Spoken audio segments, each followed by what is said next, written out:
ಗುರು ನೀ ಹೇಳಿದ್ಯಲ್ಲ money order farm ಅದನ್ನು ತಂದಿದ್ದೀನಿ, ಜೊತೆಗೆ ಫ್ಯಾಮಿಲಿ ಸೆಂಟಿಮೆಂಟ್ ಆಗಿರೋ ಈ ಕಾಗ್ದಾನು ತಂದಿದ್ದೀನಿ. ಫ್ಯಾಮಿಲಿ ಸೆಂಟಿಮೆಂಟಾ? ಅದೇ ಗುರು, ಊರಿಂದ ನಿನ್ ತಾಯಿ ತಂಗಿ ಬರಿತಾ ಇರ್ತಾರಲ್ಲ ಆ ಕಾಗ್ದ. ಅಲ್ಲೋ, ಈ ಕಾಗದನು ಹರಿದೆ, ಇದು ನಮ್ಮೂರಿಂದಾನೆ ಬಂದಿದ್ದು ಅಂತ ಹೇಗೆ ಹೇಳ್ತೀಯಾ? ಸಿಂಪಲ್ ಗುರು, ವೆರಿ ವೆರಿ ಸಿಂಪಲ್. ನಿನ್ಗೆ ತಾಯಿ ತಂಗಿ ಇಬ್ರೇ ಇರೋದು ಅಂತ ನನಗ್ ಗೊತ್ತು. ಅದು ಅಲ್ದೆ ನೀನ್ ಡಿಗ್ರಿ ಮಾಡಿದ್ರು ನಿನ್ ಕೆಲ್ಸ ಎಲ್ಲೂ ಸಿಗಲ್ಲ ಅಂತ ಗ್ಯಾರಂಟಿ, ಅದಕ್ಕೆ ನೀನ್ ಅಪ್ಲಿಕೇಶನ್ ಹಾಕಿಲ್ಲ. ಅದು ಅಲ್ದೆ ಈ ತಿಂಗಳ ಮೊದಲನೇ ವಾರ ದುಡ್ಡು ಕಳ್ಸು ಅಂತ ಯಾರಪ್ಪ ಲೆಟರ್ ಬರೀತಾರೆ? ದೊಡ್ಡ ಪಾಕಡ ಕಣ ನೀನು. ಎಲ್ಲ ನಿನ್ ಸವಾಸನೆ. ಅಲ್ಲ ಗುರು, ನೀನೇ ನಮ್ಮ ಅಪ್ಪ ಆಗಿದ್ರೆ ಎಷ್ಟೋ ಚೆನ್ನಾಗಿರ್ತಿತ್ತು. ದಿಕ್ಕಿಲ್ ಪರದೇಶಿ ಆಗ್ಬಿಟ್ನಲ್ಲ. ನೀನ್ ದಿಕ್ಕಿಲ್ದ ಪರದೇಶಿ ಅಂತ ಯಾವ ನನ್ನ ಮಗನ ಹೇಳಿದವನು? ನಾನು ನೀನ್ ಚೆನ್ನಾಗಿ ನೋಡ್ಕೋತಾ ಇಲ್ವಾ? ಚೆನ್ನಾಗಿ ನೋಡ್ಕೋತಿದ್ಯಾ ಗುರು, ಯಾರಿಲ್ಲ ಅಂತ ಹೇಳಿದ್ದು. ಆದ್ರೆ ಸುಳ್ಳು ಸಾಕ್ಷಿ ಹೇಳಿ ಚಿಲ್ಲರೆ ಕೆಲಸ ಮಾಡ್ಕೊಂಡು ಬದುಕ್ತಿರೋ ನಿನ್ಗೆ ನಾನ್ ಭಾರ ಆಗ್ತಿದ್ದೀನಲ್ಲ ಅಂತ. ಲೋ ಚೋಟು, ಟೋಟಲ್ ಆಗಿ ವೆಯ್ಟ್ ಹಾಕಿದ್ರೆ ನನ್ನ ಮಗ 25 kg ಇಲ್ಲ. ನೀನ್ ಯಾವ ಬಾರ ನನಗೆ? ಸುಮ್ಮನೆ ತಲೆ ಕೆಡಿಸ್ಕೋಬೇಡ, ತಗೋ. ನಿನಗಿಷ್ಟ ಬಂದಿದ್ದ ಹೋಟೆಲ್ಗೆ ಹೋಗಿ ಸಖತ್ತಾಗಿ ತಿನ್ಬಾ. ಥ್ಯಾಂಕ್ ಯು ಗುರು.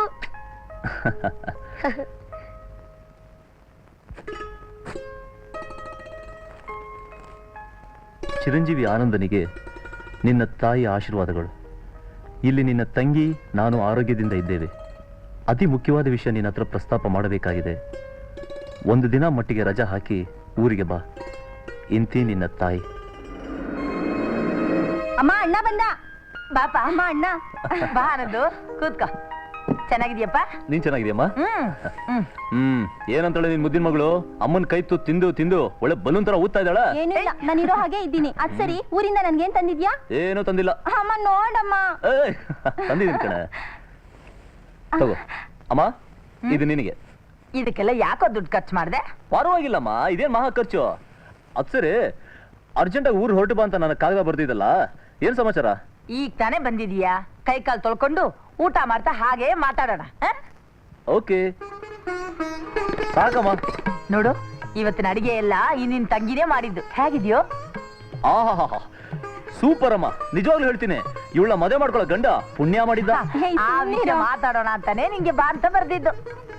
ಏನಮ್ಮ ಅದು? ಹೇಗೋ ನಿನ್ಗೊಂದ್ ಕೆಲ್ಸ ಅಂತ ಸಿಕ್ಕಿದೆ. ಇನ್ಮೇಲೆ ನಿನ್ ಕಾಲ್ ಮೇಲೆ ನೀನ್ ನಿಂತ್ಕೊಂಡು ನೆಮ್ಮದಿಯಾಗಿ ಜೀವನ ಮಾಡ್ಬೋದು. ತಗೋ ತಗೋ, ನೀರು ಕುಡಿ. ನಿನ್ ತಂಗಿ ಬೇರೆ ಬೆಳೆದ್ ನಿಂತಿದ್ದಾಳೆ. ಅವಳಿಗೊಂದ್ ಮದ್ವೆ ಮಾಡಿದ್ರೆ ಬಾರ ಕಳೆದಾಗೆ. ಈಗೇನಮ್ಮ ಅಂತ ಅವಸರ? ಅವಸರ ಅಲ್ಲ ಕಣೋ, ಹಾಸನದಿಂದ ವರನ್ ಕಡೆಯವರು ಬಂದು ಹುಡುಗಿ ನೋಡಿ ಒಪ್ಕೊಂಡು ಹೋಗಿದ್ದಾರೆ. ಬೇಗ ಮದ್ವೆ ಮಾಡ್ಕೊಡಿ ಅಂತ ಅವರೇ ಹೇಳಿದ್ದಾರೆ. ಎಷ್ಟೋ ತಂದೆ ತಾಯಿಗಳು ತನ್ನ ಮಕ್ಕಳಿಗೆ ಮದ್ವೆ ಮಾಡಕ್ಕಾಗದೆ ಒದ್ದಾಡ್ತಿದ್ದಾರೆ. ಅಂತದ್ರಲ್ಲಿ ಇಂಥ ಸಂಬಂಧ ಸಿಕ್ಕಿರೋದು ನಿನ್ ತಂಗಿ ಅದೃಷ್ಟ ಕಣೋ. ಬೀಗರಂತೂ ತುಂಬಾ ಒಳ್ಳೆಯವರು. ಈ ಸಂಬಂಧ ತಪ್ಪಿದ್ರೆ ಮತ್ತೆ ಇಂಥ ಅವಕಾಶ ಸಿಗೋದಿಲ್ಲ. ಅದ್ದೂರಿಯಾಗಿ ಮದುವೆ ಮಾಡಕ್ಕಾಗ್ದಿದ್ರು ನಮ್ ಯೋಗ್ಯತೆಗೆ ಮೀರಿ ಮದುವೆ ಮಾಡ್ಕೊಡ್ಬೇಕು. ಅದಕ್ಕೆ ಬೇಕಾಗಿರೋ ಹಣ ಹೊಂಚ್ಕೊಳ್ಳೋ ಜವಾಬ್ದಾರಿ ನಿನ್ ತಲೆ ಮೇಲಿದೆ. ನಮಸ್ಕಾರ ಸರ್. 52 kg ತೂಕ. ಇದು ಓಡುತ್ತೆ, ಇದು ಓಡುತ್ತೆ. ಗೋಲ್ಡನ್. ನಮಸ್ಕಾರ ನಮಸ್ಕಾರ ನಮಸ್ಕಾರ ನಮಸ್ಕಾರ ಸರ್. ನಮಸ್ಕಾರ. ಇವತ್ತೊಂದು 25,000 ಬರ್ರಿ ಸರ್. ಲಾಸ್ಟ್ ಟೈಮ್ ಕೊಟ್ಟಿದ್ದಕ್ಕೆ ಅಕೌಂಟ್ ಕೊಟ್ಟಿಲ್ಲ. ಇನ್ ಯಾವ ಅಕೌಂಟ್ ನಲ್ಲಿ ಕೊಡ್ಲಿ ಸರ್ ಹಣ? ನಾನು ಏನೇ ಸ್ವಲ್ಪ ಮೆತ್ತಿಗೆ ಮಾತಾಡಯ್ಯ. ಯಾರ ಹತ್ರ ಮಾತಾಡ್ತಿದ್ದೀಯ? ಏನು ಹುಡುಗಾಟ ಆಡ್ತಿದೀಯಾ? ನೀನೇ ಅಮೌಂಟ್ ಕೊಟ್ಟು ನೀನೇ ತಿರ್ಗಾ ಅಕೌಂಟ್ ಅಡ್ಜಸ್ಟ್ ಮಾಡ್ಕೊಳ್ಳೋದಕ್ಕೆ ನಿನ್ನ ನಿಲ್ಸ್ಕೊಂಡಿರೋದು. ಏನ್ ಕೆಲಸದಲ್ಲಿ ಇರ್ಬೇಕು ಅಂತ ಆಸೆ ಇದೆಯಲ್ಲ ನಿನಗೆ? ಬರೀ 25,000 ಸುಮ್ಮನೆ. ಸರಿ ಸರ್. ನೀವು ಚಾಲೆಂಜು 2:30 ಗಂಟೆಗೆ ರೇಸ್ ಬೇರೆ ಕೊಡಪ್ಪ ಬೇಗ. ಸರಿಯಾಗಿ ಸೈನ್ ಹಾಕಿದ್ಯಾ ನೀನು? ಹಾಕಿದ್ದೀನಿ ಸರ್. ಮಿಕ್ಕಿದ್ದು ಅಡ್ಜಸ್ಟ್ ಮಾಡ್ಕೋ. ಸರಿಯಾಗಿ ತಲೆ ಬಾಚ್ಕೊಳ್ಳೋದು ಕಲ್ತ್ಕೋ. ಲಕ್ಷ್ಮಿ,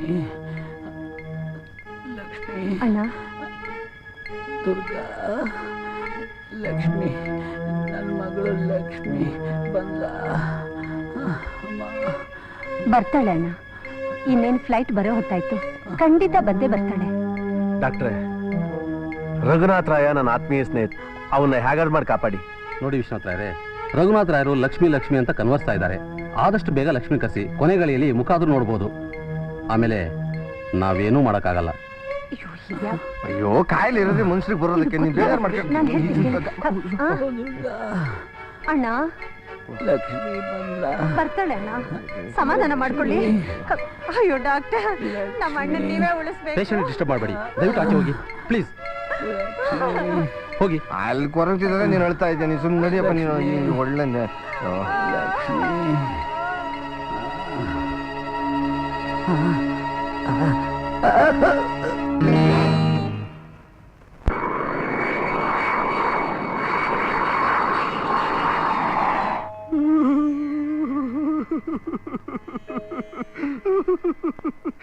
ಜಾಕ್ ಬ್ಯಾಟ್ ಹೊಡಿತಿದ್ದ ಆಸೆ ಇಟ್ಕೊಂಡು ಕುದುರೆ ಗುರಿ ಮುಟ್ಟೋಕ್ ಮುಂಚೆನೆ ಗೊಟ್ಟಕ್ಕೊಂದು ಬಿಟ್ಟಂಗೆ ಮಾವ ಸಾತೋಗ್ಬಿಡಲ್ಲಪ್ಪ. ನನಗಿದ್ದು ಒಬ್ಬನೇ ಒಬ್ಬ ಅಣ್ಣ, ತಂದೆ ತರ ನೋಡ್ಕೊಂಡ ನನ್ನನ್ ತಬ್ಲೆ ಮಾಡಿ ಹೊರಟೋದಿಯಲ್ಲ. ಮಾವ ನಿನ್ ಕೈಯಲ್ಲೇ ನನ್ನ ಪಾದ ತೊಳೆದ್ಕೊಂಡು ಈ ಮನೆ ಹಳಿ ಆಗ್ಬೇಕು ಅಂತ ಬಹಳ ದಿನದಿಂದ ಆಸೆ ಪಟ್ಕೊಂಡಿದ್ದಲ್ಲೋ. ಅಷ್ಟರಲ್ಲಿ ಈ ಮನೆನ ತೊಳೆದು ರಂಗೋಲಿ ಹಾಕಿ ಗುಡ್ಸಿ ಗುಂಡ ಆತ್ರ ಮಾಡ್ಬಿಟ್ಟು ಹೊಟ್ಟೋದ್ಯಲ್ಲೋ ಮಾವ.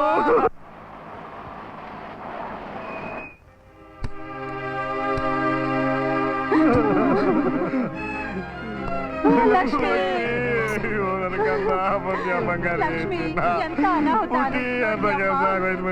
ತೂಕನ ಬಹಳ ಹೊತ್ತು ಮುಚ್ಚಿಟ್ಕೊಂಡ್ರೆ ನೋವು ಜಾಸ್ತಿ ಆಗುತ್ತಮ್ಮ. ಹತ್ ಬಿಡಿ ಲಕ್ಷ್ಮಿ, ಹತ್ ಬಿಡಮ್ಮ. ಹೌದು ಲಕ್ಷ್ಮಿ, ಜೂಲಿ ಪಿಕ್ಚರ್ ನಲ್ಲಿ ಲಕ್ಷ್ಮಿ ಅಂತಂಗ ಹತ್ಬಿಡು Lakshmi. Please leave me alone.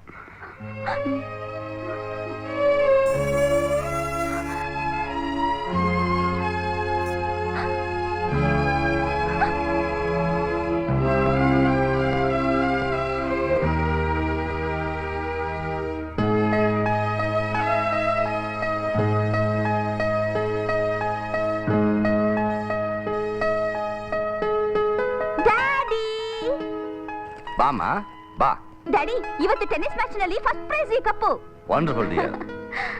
ನೀನು ಇಂಥ ಒಂದು ಸಂತೋಷ ಸುದ್ದಿ ಹೇಳಿದ್ದಕ್ಕೆ ನಾನು ನಿನಗೊಂದು ಸಂತೋಷ ಸುದ್ದಿ ಹೇಳಬೇಕು ಅಂತ ಇದ್ದೀನಿ. ಏನ್ ಡ್ಯಾಡಿ? ಏನಂದ್ರೆ ನೀನ್ ಈ ಸಾರಿ ಸ್ಟೇಟ್ಗೆ ಫಸ್ಟ್ ರ್ಯಾಂಕ್ ಬಂದಿದೀಯಾ. ಹ್ಯಾಂಗ್ ಗೊತ್ತಾಯ್ತು ಡ್ಯಾಡಿ? ಕನಸು ಬಿದ್ದಿತ್ತು. ಹೇಳಿ ಡ್ಯಾಡಿ. ನಿಮ್ಮ ಪ್ರಿನ್ಸಿಪಾಲು ನನಗೆ ಫೋನ್ ಮಾಡಿದ್ರು. Thank you daddy, thank you very much. ಅಷ್ಟು ಹೇಳಿದ್ರೆ ಸಾಲದಮ್ಮ. ಬಾ, ನೀನು ಇನ್ನು ಚೆನ್ನಾಗಿ ಓದಬೇಕು. ಓಕೆ. ಚೆನ್ನಾಗಿ ಓದಿ ಅಮೆರಿಕಕ್ಕೆ ಹೋಗ್ಬೇಕು. ಓಕೆ. ಅಲ್ಲಿ MBA ಪಾಸ್ ಮಾಡಬೇಕು. ಓಕೆ. ಆಮೇಲೆ ಕರ್ನಾಟಕಕ್ಕೆ ಬಂದು ದೊಡ್ಡ ಬಿಸಿನೆಸ್ ಮ್ಯಾಗ್ನೆಟ್ ಆಗಬೇಕು. ಓಕೆ. ಆಮೇಲೆ 100 ಜನ ನಿರುದ್ಯೋಗಿ ಪದವೀಧರರಿಗೆ ಕೆಲಸ ಕೊಡಬೇಕು. ಓಕೆ. ಎಲ್ಲದಕ್ಕಿಂತ ಮುಖ್ಯವಾದ ವಿಷಯ ಏನು ಗೊತ್ತಾ? ನಾನು ನಿನಗೆ ಒಬ್ಬ ಶ್ರೀಮಂತ ಹುಡುಗನ ನೋಡಿ ಮದುವೆ ಮಾಡಬೇಕು. ನೋ ಡ್ಯಾಡಿ, ಮದುವೆ ಮಾತೇ ಇಲ್ಲ. ಆ ವಿಷಯ ಎತ್ತಬೇಡಿ ಅಂತ ಎಷ್ಟು ಸಾರಿ ಹೇಳಿದೀನಿ. ಹಾಗಂದ್ರೆ ಹೇಗಮ್ಮ? ತಂದೆಯಾಗಿ ನಾನು ನನ್ನ ಕರ್ತವ್ಯ ನಿರ್ವಹಿಸದೇ ಇದ್ರೆ ನನ್ನ ಮನಸ್ಸಿಗೆ ಶಾಂತಿ ಸಿಗುತ್ತಾ? Please daddy, for heavens sake stop that matter. All right, all right. ನೀನು ಮೊದಲು ಅಮೆರಿಕಕ್ಕೆ ಹೋಗಿ MBA ಪಾಸ್ ಮಾಡ್ಕೊಂಡು ಬಾ. ನಾನು ಅದುವರೆಗೂ ಕಾದಿರ್ತೀನಿ.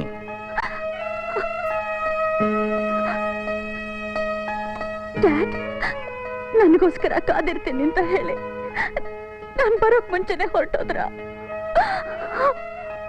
ಲಕ್ಷ್ಮಿ, ಸಮಾಧಾನ ಮಾಡ್ಕೊಳಮ್ಮ. ನೀನ್ ಅಳ್ತಾ ಇರೋದ್ ನೋಡ್ತಿದ್ರೆ carry over Jack pot miss ಆದಷ್ಟು ಸಂಕಟ ಆಗ್ತಿದ್ಯಮ್ಮ. ಲಕ್ಷ್ಮಿ, ನಿನ್ ಸಂಕಟ ನೋಡಿದ್ರೆ ನನ್ ಕರುಳೇ ಕತ್ತರಿಸಿದಾಗ ಆಗ್ತಾ ಇದೆಮ್ಮ. ಎಷ್ಟೋ ಪಿಕ್ಚರ್ ನಲ್ಲಿ ತಂದೆ ಸತ್ ದುಃಖ ಮರೆಯೋಕೆ ಗುಂಡು ಹಾಕಿರೋದನ್ನ ನಾನ್ ನೋಡಿದೀನಿ ಲಕ್ಷ್ಮಿ. ಹಾಗೆ ನೀನೊಂದು ಕೊಟ್ಟು ಹಾಕೊಂಡು ಒಳಗೆ ಸೇರಿದರೆ ಗುಂಡು ಹುಡುಗಿ ಆಗು ಸುಮ್ನೆ ಇರು. ಲಕ್ಷ್ಮಿ, ಒಂದು ವಿಷಯ ಅಮ್ಮ. ನಮ್ಮಣ್ಣ ಸಾಯೋಕ್ ಮುಂಚೆ ಬಿಲ್ ಬರೆದಿದ್ದಾರಂತೆ. ಅದರಲ್ಲಿ ಏನ್ ಬರೆದಿದ್ದಾರೆ ಅಂತ ಓದಿ ತಿಳಿಸೋಕೆ ಲಾಯರ್ ವಿಶ್ವನಾಥ್ ನಾಳೆ ಬರ್ತಿದಾರಮ್ಮ.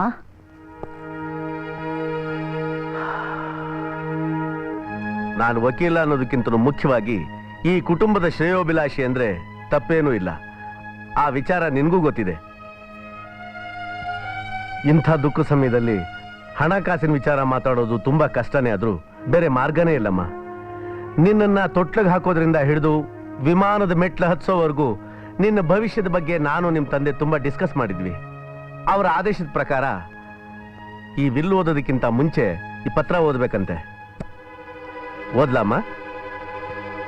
ಇತ್ತೀಚೆಗೆ ಆದ ಕೆಲವು ಘಟನೆಗಳ ದೆಸೆಯಿಂದ ನನ್ನ ಮಗಳಾದ ಲಕ್ಷ್ಮಿಯಲ್ಲಿ ದೊಡ್ಡ ಬದಲಾವಣೆ ಆಗಿದೆ. ಅವಳಿಗೆ ಗಂಡಸರ ನೆರಳು ಕಂಡರೆ ಆಗದಷ್ಟು ದ್ವೇಷ ಉಂಟಾಗಿದೆ.